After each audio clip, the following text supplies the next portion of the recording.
चलिए तो अब अपन जीएसटी की और ट्रांजैक्शंस को समझते हैं। तो देखिए अब नेक्स्ट ट्रांजैक्शन क्या हुई है।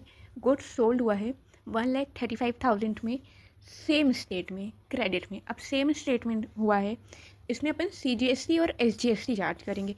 अगर डिफरेंट स्टेट में होता तो अपन आईजीएसटी चार्ज करते। तो अगर आपको ये जानना है कि ऐसा क्यों करते हैं तो आप मेरे को कमेंट में बताइएगा, तो नेक्स्ट वीडियो अपन उसमें बना लेंगे। अभी देखते हैं कि सेम स्टेट में हुआ है तो सीजीएसटी एसजीएसटी चार्ज होगा। ठीक है, तो अब सेल किया है तो अपन ने गुड्स बाहर दिए हैं, आउटपुट हुआ है, तो गुड्स का आउटपुट है तो जीएसटी भी आउटपुट आएगा।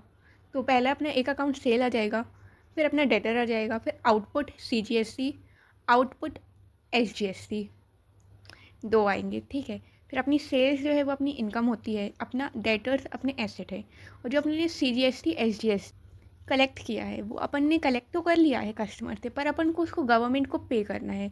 तो यहाँ पे अपनी लाइबिलिटी खड़ी हो गई है कि अपन को वो अमाउंट गवर्नमेंट को पे करना है, तो ये अपनी लाइबिलिटी होगी इसलिए। तो देखिए यहाँ पे सारे अमाउंट इंक्रीज़ ही हो रहे हैं, अपनी लाइबिलिटी इंक्रीज़ हो रही है, अपना एसेट इंक्रीज़ हो रहा है, अपनी इनकम भी इंक्रीज़ हो रही है। तो जनरल एंट्री के प्रिंसिपल लगाएंगे, इनकम इंक्रीज़ होगी, क्रेडिट करेंगे।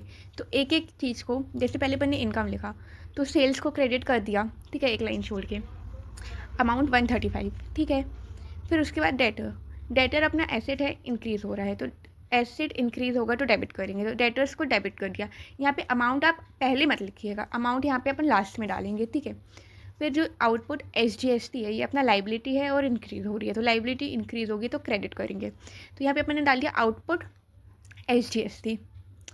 तो ये वाला अमाउंट कैसे आया 6705, ये अपन जब 1,35,000 को 5 से इंटू करेंगे तो अपन को इतना अमाउंट आएगा। अब अपन ने 5 से क्यों इंटू किया है, क्योंकि क्वेश्चन में अपन को दिया था कि सीजीएसटी एसजीएसटी 5% चार्ज होगा, तो अपन ने अमाउंट को 5 से इंटू कर दिया है।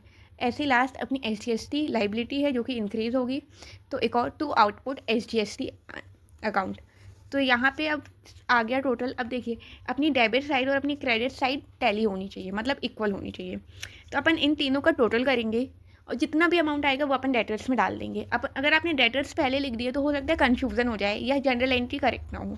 तो आप पहले सेल्स का अमाउंट डालिए, उसमें जीएसटी कितना चार्ज किया वो लिखिए, और फिर जितना सब टोटल आया उतना अपन कस्टमर को अपन को देना है, क्योंकि ये जो जीएसटी है वो कस्टमर अपन को दे रहा है, तो पे कस्टमर कर रहा है, पर अपन सिर्फ कस्टमर से लेके गवर्नमेंट को दे रहे हैं। तो अपनी कोई लाइफ उसमें वो नहीं है, अपनी जेब से कुछ नहीं जा रहा है।